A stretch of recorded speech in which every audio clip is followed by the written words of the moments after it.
جانور کو اچھی طریقے سے چیک کریں۔ سینگ تک ہم پہنچے تھے کہ اگر پیدائشی سینگ نہ ہوں تو قربانی بلا کراہت صحیح ہے، لیکن اگر اوپر سے ٹوٹے ہوئے ہیں تو پھر یہ دیکھا جائے گا اگر جڑ سے ٹوٹے ہوئے ہیں تو قربانی نہیں ہو سکتی، اور اوپر سے ٹوٹا ہوا ہے تو یعنی تھوڑا بہت جھڑ جاتا ہے یا کاٹ کے اس کو جیسے گھس دیا ہے، گول کر دیا گیا ہے، تو اس کی قربانی ہو جائے گی لیکن خلاف سنت ہوگی۔ اور دم وغیرہ چیک کر لیں، بعض اوقات دم کٹ چکی ہوتی ہے اور اس کو جوڑا گیا ہوتا ہے ریلائٹ وغیرہ سے، یہ ذرا چیک کر لیا جائے۔ اس کے علاوہ اگر تھن والا جانور ہے، مثلا بکری ہے، تو دونوں تھن درست ہونے چاہیے، اور گائے ہے تو کم از کم 3 تھن صحیح ہوں۔ ایک اگر خراب ہو تو اس کی قربانی ہو جائے گی، خلاف سنت ہوگی لیکن ہو جائے گی، لیکن اگر 2 تھن خراب ہیں مطلب گائے کے تو پھر اس کی قربانی نہیں ہوگی، اس لیے تھن بھی چیک کر لیے جائے۔ اس کے علاوہ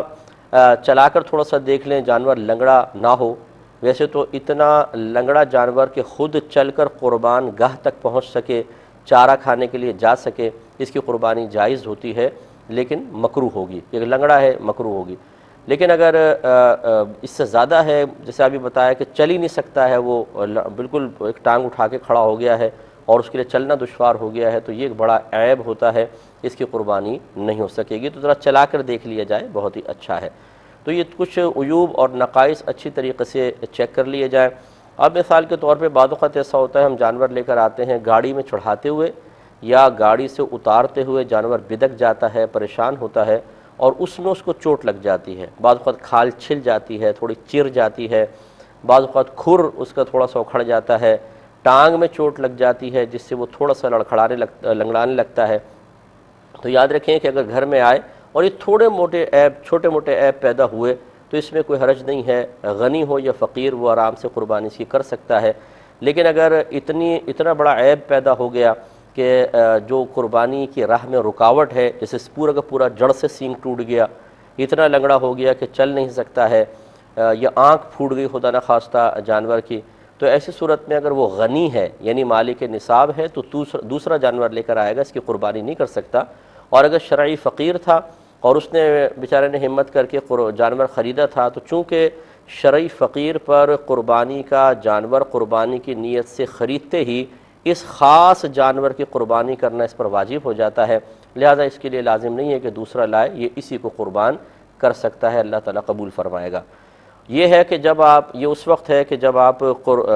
ذبح کرنے سے پہلے یا قربان کرنے سے پہلے عیوب و نقائص پیدا ہوتا دیکھیں تو یہی مسائل ہیں۔ اور ایک یہ ہے کہ آپ نے جانور لٹا دیا ہے، چھری پھیرنے والے ہیں یا تھوڑی بہت چھری پھیر دی ہے، اس میں بھی آپ نے دیکھا ہوگا بعض اوقات جانور ایک دم بدک کے اڑ جاتا ہے، دوڑ پڑتا ہے، بھاگ لیتا ہے، اور عین ذبح کے وقت اس میں کوئی عیب پیدا ہو گیا،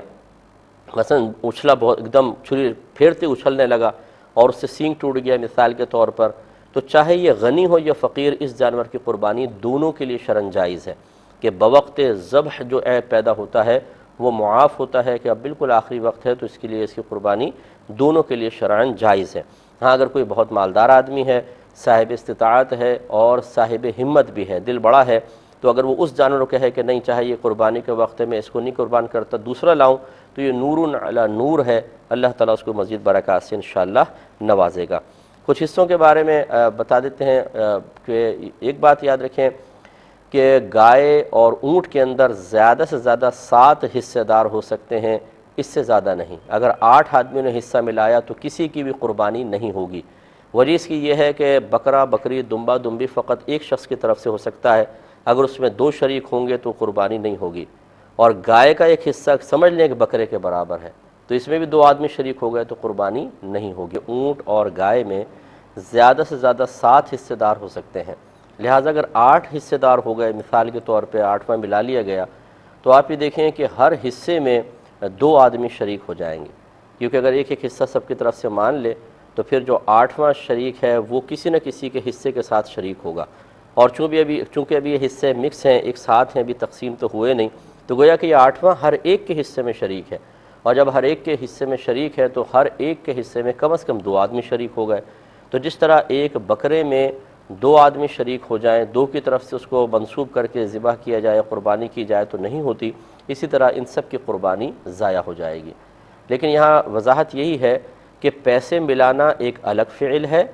اور قربانی کو منسوب کرنا ایک الگ چیز ہے۔ یہ ہو سکتا ہے کہ 10 آدمی مل کر ایک گائے کے پیسے، 10 آدمی نے مل کر پیسے ملائے اور گائے لے کر آئے، لیکن جب اس کے حصے مختص کرنے لگے، خاص کرنے لگے، تو 7 کو ہی کیے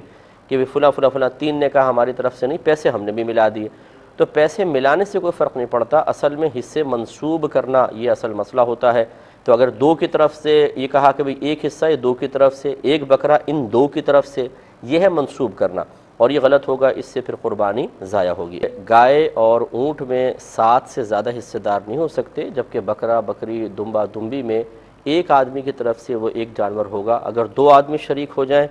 پیسے ملانے کے اعتبار سے نہیں بلکہ قربانی کرنے کے اعتبار سے، کہ مثال کے طور پہ میاں بیوی ایک بکرا لائے اور کہا ہم دونوں کی طرف سے یہ ایک بکرا، تو کسی کی طرف سے بھی یہ قربانی نہیں ہوگی۔ اب اگر ان دونوں پہ واجب تھی تو اب بھی واجب باقی ہے، یا ایک پر واجب تھی، اس نے چونکہ دوسرے کو شامل کر لیا، اس کی نفلی قربانی تھی، اس کی واجب تھی، دونوں ایک جانور میں شریک ہو گئے، تو یہ نفلی ہی بنے گی، اس شخص کا واجب ادا نہیں ہوگا اور یہ گناہگار ہوگا۔